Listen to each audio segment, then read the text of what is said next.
Bon, on se retrouve aujourd'hui.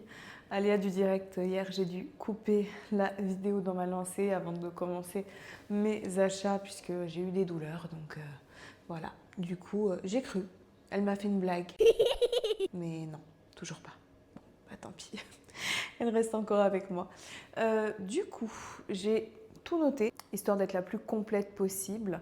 Il y a peut-être des petites choses que j'oublierai, mais je pense que ce ne sera pas les choses essentielles. Encore une fois, pour les achats bébés, c'est vraiment subjectif. Il y a les basiques, les essentiels, et après, il y a ce qu'on prend pour plus se faire plaisir, ou parce qu'on trouve ça mignon, ou parce qu'on trouve une utilité par rapport à notre style et notre mode de vie. Mais voilà, on parle là des essentiels. Donc je vous mets quand même à chaque fois dans la vidéo les références ou une petite photo. Et moi, mes achats, j'en ai fait en magasin, mais essentiellement sur Amazon. Donc n'hésitez pas, vous pourrez aller sur Amazon et trouver quasiment l'intégralité de tout ce que j'ai acheté dessus. Bon, je pense que là, on est d'accord pour dire qu'elle est prête à sortir. Hein. Ah là, le legging, je le tends. Hein. Si elle reste encore un petit peu avec moi, je pense même que je vais devoir prendre une petite taille au-dessus. La fille qui s'obstine. Non, je veux continuer à prendre ma taille. Bref. Du coup, comme je l'avais expliqué dans d'autres vidéos, ce qui a compliqué un peu mes achats et ma réflexion, c'était qu'on bouge beaucoup. Voilà, on reste pas tout le temps au même endroit. On est à Malte, après on vient souvent en France pour voir les garçons, et puis on se déplace aussi pendant les vacances. J'ai séparé en fait mes achats en deux, les achats de Malte et ceux en France. Puisqu'il faut savoir, et c'est vrai que je ne l'avais pas non plus précisé dans mes vidéos, que j'ai décidé d'accoucher en France, à Lyon, déjà pour simplement pouvoir être avec ma famille, puisque de mon côté de la famille, ils ne se déplacent pas trop facilement. Et j'avais envie, c'est mon premier bébé, donc que ma mère puisse être là, ma sœur, etc. Du coup, c'était plus simple. Pour la famille de PJ aussi, pour les amis, enfin voilà, c'était beaucoup plus simple. Et puis comme ça, on pouvait profiter un peu plus des garçons également. J'ai toujours mon entreprise en France, donc je cotise, donc j'ai ma carte vitale. Et voilà, c'est un choix, sachant que les soins sont très bien remboursés également à Malte quand on y vit, quand on est résident. Donc c'est vrai que c'est un choix purement émotionnel. Et je voulais quand même le préciser. Donc je vais commencer avec les achats de Malte, sachant que j'ai dû du coup prendre beaucoup de choses en doublon. Mais je vais vous expliquer après comment je l'ai pensé, pourquoi, etc. Par exemple à Malte, je me suis dit déjà le plus gros, l'essentiel, hein, quand on pense à des achats bébés, la table à langer. Donc là j'ai pris un vrai meuble pour une vraie table à langer, les petits accessoires pour mettre les soins de bébé, les petits placards en dessous pour mettre couches, linge, tout ça, mes petits stocks. Donc vraiment, là j'ai pris ça. Une petite veilleuse pour la nuit, histoire de quand je me réveille, quand elle se réveille et que je dois la changer, que ça ne nous éblouisse pas non plus, que je ne doive pas allumer la grande lumière de la pièce. À la table à langer, je l'ai achetée à Malte directement dans un magasin. Donc je vous mets la référence en vidéo. Je ne sais pas si elle se trouve ailleurs, donc pour le coup, je la mets quand même. La baignoire, j'ai pris la Thermo Baby, que je trouvais trop mignonne en termes de design. Et pas mal d'amis me l'avaient recommandée, m'ont dit qu'elle était très très bien. Du coup, voilà, parce que moi, la baignoire après que j'ai ici, en France, ils ne livraient pas à Malte. Malheureusement, j'étais un peu limitée en termes de marque. Donc du coup, j'ai opté pour celle-là, qui est très bien. J'ai pris pour là-bas également un Transat bébé. Un Transat de chez Lionello. Là, je l'ai trouvé sur Amazon. Vous pouvez le trouver très facilement. Et je le trouvais très bien parce qu'il est simple, vraiment basique. Je n'ai pas non plus cherché à faire de la grande fantaisie. On verra plus tard. Mais voilà, c'est pour de toute façon laisser bébé quelques minutes dans la journée. C'est pas vraiment pour laisser 3 heures dessus. Donc voilà, du coup, s'il y a un petit mouvement, des petites vibrations et aussi des petites musiques apaisantes s'il y a besoin. Ensuite, j'ai pris un chauffe-biberon qui fait aussi stérilisateur, qui réchauffe le lait maternel, qui décongèle le lait maternel aussi, qui réchauffe les aliments. Enfin, c'est un 8 en 1, je crois, de chez Groundsea. Groundsea. Je ne sais pas si je le dis avec l'accent ou pas. Je l'ai aussi pris sur Amazon, donc je vous mets également la référence. Je vous le mets en photo aussi, vous pouvez le trouver facilement. C'est un double. voilà, je me suis dit, c'est pas plus mal, comme ça au moins on gagne du temps, etc. Et là, pour le coup, je l'ai pris pour Malte. J'en ai pris un petit pour ici, je vous expliquerai après pourquoi. Mais j'ai pris le gros pour Malte en me disant que par rapport à mon projet d'allaitement, c'est plus cohérent pour moi de gérer la partie biberon à Malte. Et ici, je ne pense pas qu'on aura besoin de biberons. Pour les biberons, justement, j'ai pris les biberons Natural Response de la marque Tommee Tippee. Alors, encore une fois, vraiment, c'est subjectif. Il y a de tout. Dans les biberons, on se perd très vite. Il y a énormément de très bonnes marques. Et encore une fois, il y a ce fameux débat verre et plastique. Beaucoup de gens vont dire oui, c'est mieux le verre. D'autres gens vont dire oui, ben moi, j'ai utilisé le plastique pour mes 3 enfants. C'était très bien aussi. Peut-être que je viendrai au verre. Je n'en sais rien, mais moi, je les ai trouvés très bien. D'autant que ceux-là, ce sont des biberons qui sont spécialement quand même conçus pour la transition entre le sein et le biberon quand on allaite. Et je parlerai juste après de mon projet d'allaitement, mais par rapport à ce que je voulais faire, ça faisait sens. Du coup, j'ai pris ce kit-là qui en plus a plusieurs types de tétines en fonction donc du débit, un débit plus lent, un débit plus rapide, donc en fonction de l'évolution de bébé, et je trouvais ça vraiment super pratique. Et enfin, à Malte, dans l'essentiel, j'ai pris donc de l'habillement, mais de l'habillement principalement en 3 mois. Pourquoi ? Parce que on va rester à Lyon maximum jusqu'à 1 mois après l'accouchement. Après, on va rentrer. Donc, elle aura quand même grandi. Ça grandit très vite, les bébés. Donc, c'est vrai que je pense que pour Malte, pour le coup, j'aurai plus besoin de vêtements en 3 mois qu'en 1 mois. Et puis, je vais ramener la cargaison de vêtements en 1 mois que j'ai pris, qu'on m'a offert, etc. dans la famille. Donc, pour le coup, le 1 mois, c'était vraiment pas nécessaire que j'en prenne à Malte. Maintenant, on y vient. Le chapitre France. Alors, là, encore une fois, c'était tout un truc. Parce qu'il y avait des achats, de toute façon, à Malte, par élimination, je ne pouvais pas les faire. J'allais pas, par exemple, acheter la poussette à Malte, puisqu'elle ne mettait d'aucune utilité là-bas et on n'allait pas l'amener en avion jusqu'ici. Donc, achat qu'on a fait en France, poussette. Voilà, déjà de façon évidente pour le voyage, pour rentrer, après on va la ramener. Donc moi j'ai opté pour la Kindercraft, la Move R2, je crois, ouais, la 4 en 1. C'est je crois l'une des plus récentes, si ce n'est la plus récente de la marque, et elle est vraiment super. Je trouve qu'elle a un très bon rapport qualité-prix. Alors évidemment il y avait des marques plus chères, etc., les Rolls-Royce des poussettes. Mais moi, celle-là, je la trouve vraiment très bien, sans chichi. Elle avait tous les accessoires qu'il faut, à la bonne taille, le petit porte-gobelet, le ceci, le cela, le petit sac d'accessoires. Moi, ça m'allait très bien, en sachant que c'est une gamme premium, de toute façon. Donc, ça m'allait parfaitement bien. C'était un très bon entre-deux. Et voilà, en plus elle est très jolie, elle a des petits détails en cuir marron, elle a des belles finitions, elle est évolutive.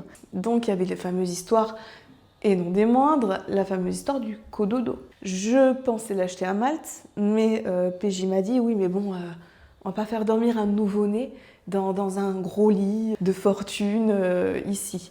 Et il avait totalement raison, de toute façon, j'y avais pas pensé. Donc du coup, on a commandé le lit ici, le cododo, de la marque Lionello, et c'est le modèle Aurora que je trouvais vraiment très bien, très joli. Moi, je l'ai pris en beige. Voilà, j'ai pris la plupart de ces accessoires en beige parce que je trouve que c'est neutre. Voilà, ça va absolument avec tout. Donc je trouvais ça très joli. Il fait aussi, c'est un petit berceau, donc aussi si je relève les roues, je peux bercer bébé. Donc c'est bien. Et comme il est sur roue, eh bien, dans la journée, pour les siestes, s'il y a besoin, si elle n'est pas collée qu'à moi, ce qui m'étonnerait, parce que les bébés, c'est souvent des petits koalas, surtout quand on les allaite. Mais si j'arrive à la poser ailleurs que sur moi, je peux mettre tout à fait le berceau, le cododo dans le salon la journée. Comme ça, elle fait ses petits dodos, ses petites siestes, et je peux la bercer en soulevant les roues. Donc, c'est pratique. Ensuite, donc, il y avait l'histoire, pareil, de la baignoire. Évidemment. Donc la baignoire, en fait, il y a eu un petit quiproquo, enfin, dans les délais. Moi, à la base, je suis partie sur une petite baignoire pliable, facilement transportable, de la marque Jolimino. Je vous la mets aussi, je l'ai trouvée sur Amazon, donc vous la trouverez très facilement. Elle a un petit thermomètre aussi électrique intégré, donc très pratique.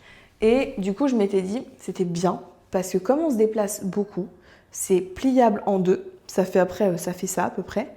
Et on peut l'emmener en voyage partout. Comme cet été, enfin tous les étés, on va en Italie par exemple pour voir un peu de famille de PJ. Ben, c'est pratique dans la voiture, on l'emmène, on se déplace facilement. Donc du coup, j'avais pris celle-là, qui en soi est très bien avec le petit siège adaptateur nouveau-né. Et j'ai pris un matelas allongé de la marque Totsi Baby, qui est un matelas tout doux, tout confortable, etc. Et qu'on peut encore une fois emmener partout parce qu'en fait, il se roule. Donc c'est super bien, il est antidérapant dessous, il se roule. Ah, tu filmes? Ouais. Je vais mettre un film. Petite intervention de PJ. Le pot, il voulait regarder un film, bah, c'est loupé. Hein. Il va me laisser terminer dans mon élan. Du coup, il se roule, donc c'est super pratique encore une fois. On peut le mettre sur n'importe quel meuble quand on est en voyage et hop, on improvise une table allongée. C'est magnifique. Quand je dis qu'il y a eu un petit quiproquo, c'est que j'ai eu la chance de recevoir la baignoire vraiment dont j'avais trop envie, avec le matelas allongé qui va avec, de chez Twist Shake, donc avec tous les petits accessoires, etc. Je vous le montre là en vidéo. Du coup, c'était vraiment en plus dans la teinte beige, donc ça se marie parfaitement avec tous les accessoires que j'ai pris. Du coup, je me retrouve ici avec deux baignoires pliables. La seule différence, c'est que la Twist Shake, elle a des pieds, donc on se casse pas le dos. C'est quand même ultra pratique. Et je me retrouve avec deux matelas allongés. Mais je me dis, finalement, c'est pas si mal. Parce que tout simplement, tout ce qui est Twist Shake, on va le laisser ici à Lyon pour quand on n'est pas là, donc dans ma belle famille, quand on vient les voir. Comme ça, je sais que quand on se déplace là, on n'a rien à prendre, on a la baignoire, on a tout ce qu'il faut pour elle. Et la deuxième baignoire et le deuxième matelas allongé, je les mettrai chez ma maman. Quand je vais chez ma mère, ben pareil, je suis équipée. Au moins, je débarque.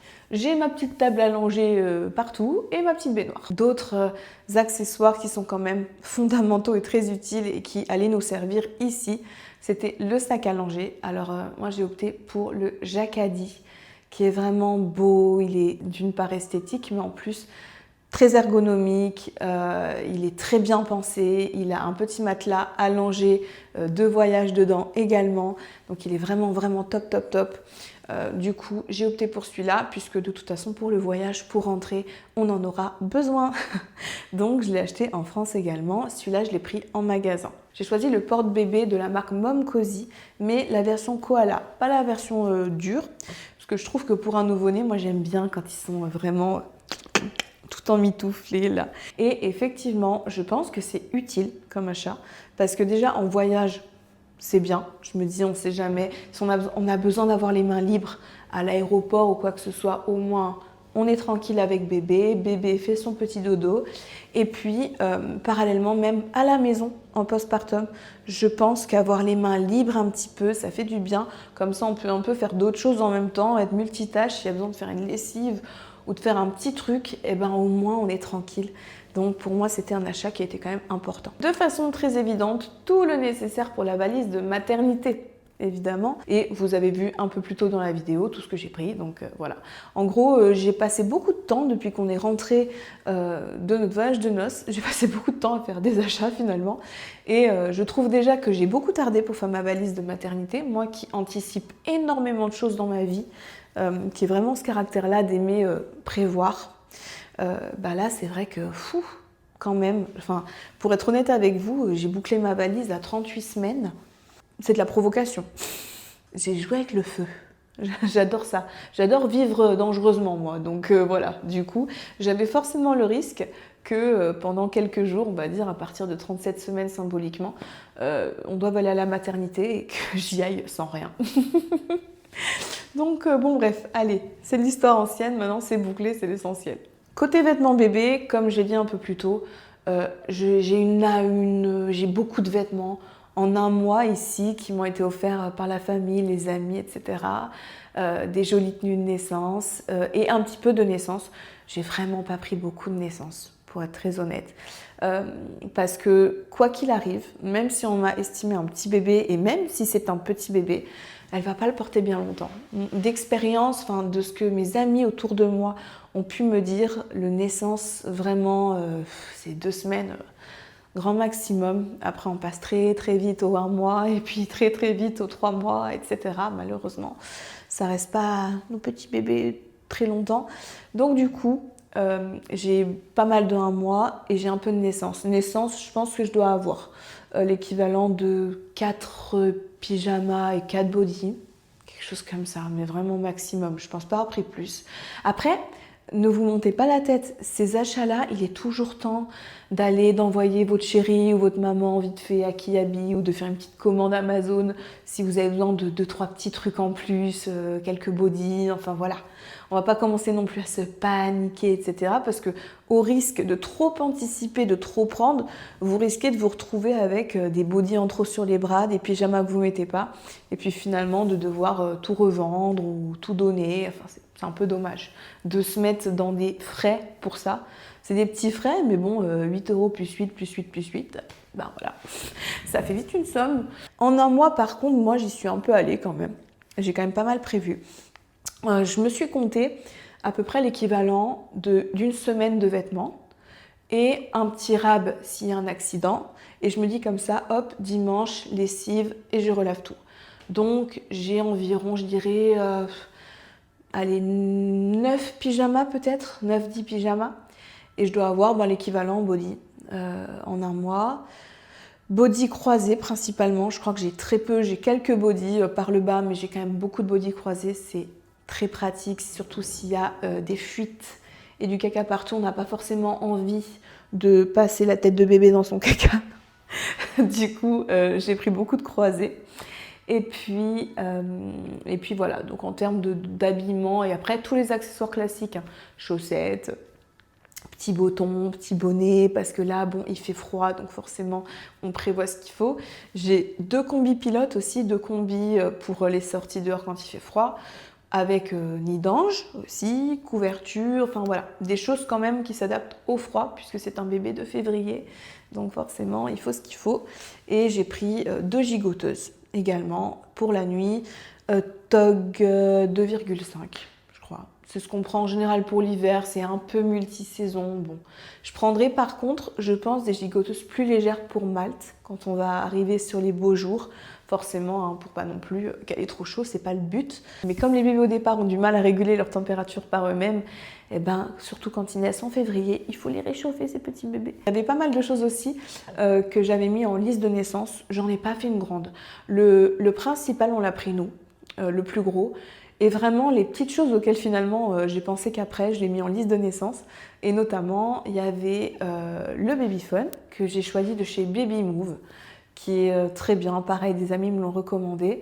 Je pense juste que je me prendrai en plus parce qu'il est très bien, mais il n'a pas de support vraiment pour le dodo, pour le lit. Donc en fait, il faut le poser sur un meuble, ce qui se fait totalement, hein.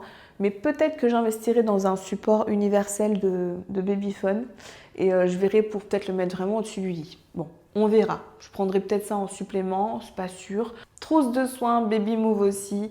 C'est une super marque les filles. Et la trousse de soins de chez eux, je vous mets celle que j'ai prise parce qu'il y en a plusieurs.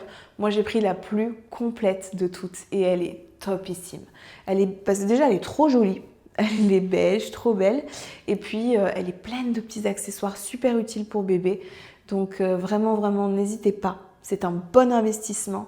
Je crois qu'elle coûte une 50aine d'euros, quelque chose comme ça. Et dedans, en plus, comme elle est grande, eh bien, on peut mettre tous les soins de bébé dont on a besoin, même pour voyager et tout. Donc, ça peut même, petite astuce aussi, éventuellement, ce qu'on m'avait recommandé, ça peut aussi faire une petite trousse de secours, de change en voyage. J'avais regardé la vidéo d'une fille que j'ai trouvée très instructive et qui parlait des voyages avec bébé, notamment des voyages un peu longs, etc. Mais ça s'adapte même aux petits vols.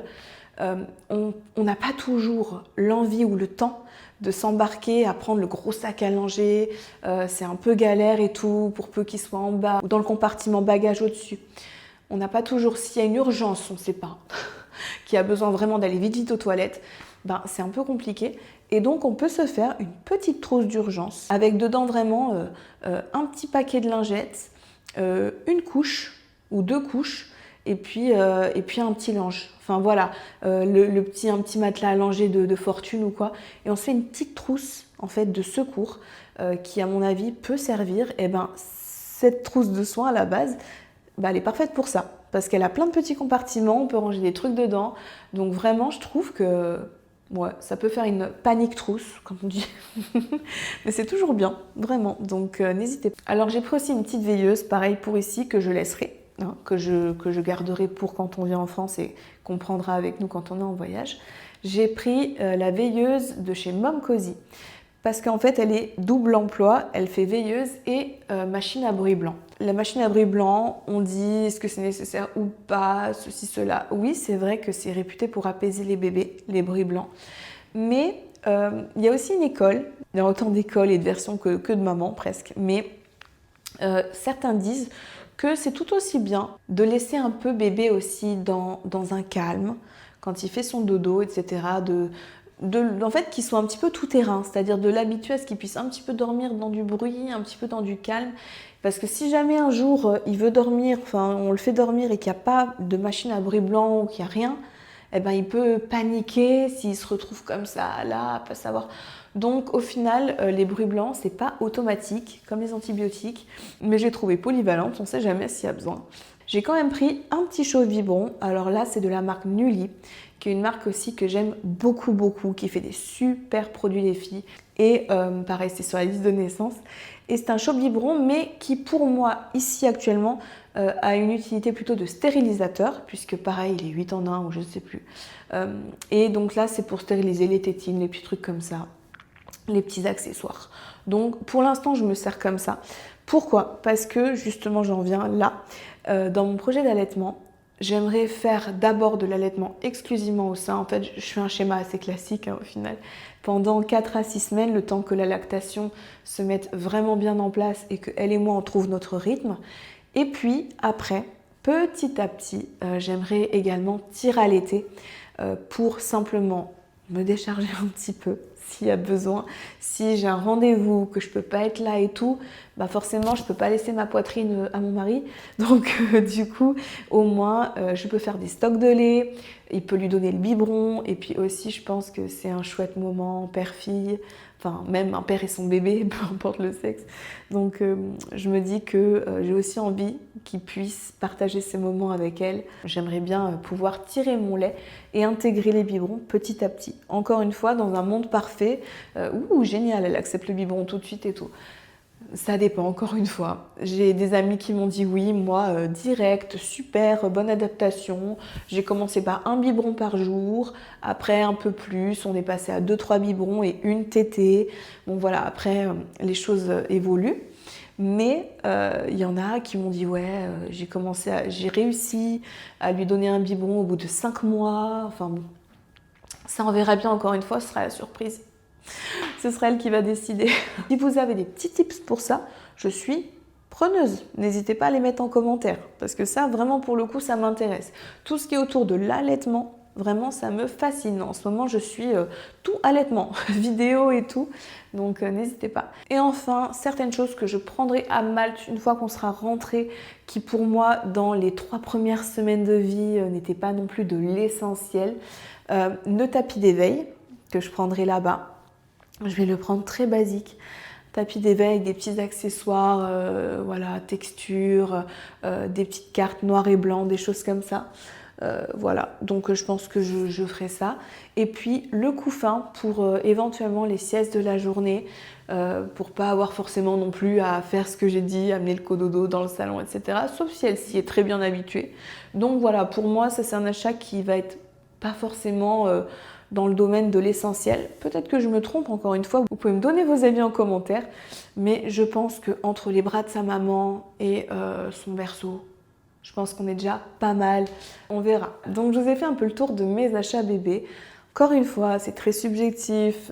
Il y a certaines filles qui vont acheter vraiment, vont se diriger vers d'autres choses, vont opter pour d'autres produits, d'autres marques. Vraiment, alors là, on trouve de tout sur le marché. C'est pas parce que vous prenez autre chose que c'est moins bien ou que c'est mieux. Bébé, il a besoin de vous, de votre amour, de votre bienveillance. Et puis ça s'arrête là. Donc partant de là, le reste, c'est que du matériel, entre guillemets. N'hésitez pas, en revanche, en commentaire, encore une fois, à soit me donner vos conseils, soit à me poser vos questions également. J'y répondrai par rapport aux achats, à ce que je pourrais conseiller un petit peu plus en détail. S'il y a des choses que j'ai oubliées, c'est très possible. Je ne dis pas que je n'ai rien oublié, c'était non exhaustif comme liste. N'hésitez pas. J'allais quand même oublier, j'y ai pensé, c'est très important. Les langes aussi. Les langes, bavoir, j'en ai quand même pris pas mal pour les accidents. S'il y a besoin, ça c'est toujours utile. Donc j'ai pris des lots de langes en fait et je vous mets pareil sur la vidéo les références Amazon. Et ben voilà, on a fait le tour de cette vidéo ensemble. J'espère qu'elle a pu un peu vous aider ou vous rappeler de bons souvenirs. C'est tout pour moi aujourd'hui. N'hésitez pas à vous abonner, à activer la petite cloche pour savoir quand je rajoute du contenu et je vous dis à très vite.